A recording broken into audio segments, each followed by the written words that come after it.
Hello，大家好，我是一带一棒高级讲师周老师。那么今天呢，给大家分享一下如何去用一棒改善打呼噜的问题。那么首先呢，我们先了解一下打呼噜一般都是什么情况导致的。打呼噜呢，主要是由于上呼吸道狭窄引起的呼吸道阻塞而出现的一种症状。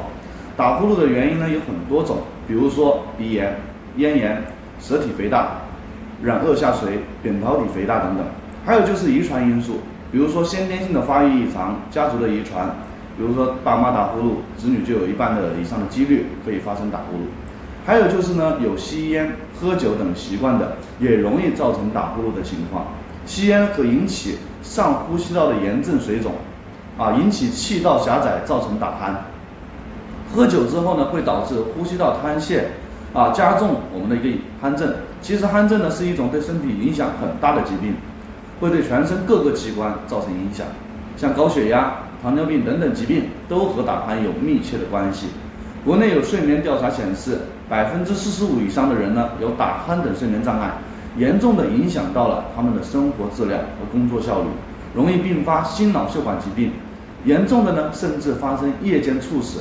那么呢，我们用一棒首先每天坚持做大循环，增强我们自身的抵抗力以及免疫力，提升我们的抗病能力。然后我们可以用一棒在我们的丰隆穴每天使用2到3次，并且呢也可以参照肺经的使用方式，在我们的公众号可以搜寻的，每次呢使用5到10分钟，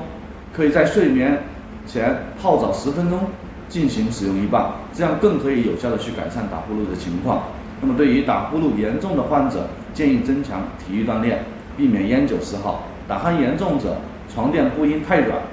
枕头不宜过高，少吃一些油腻的食物，包括肥肉、动物内脏，可以进食一些呢富含蛋白、脂类较少的食物，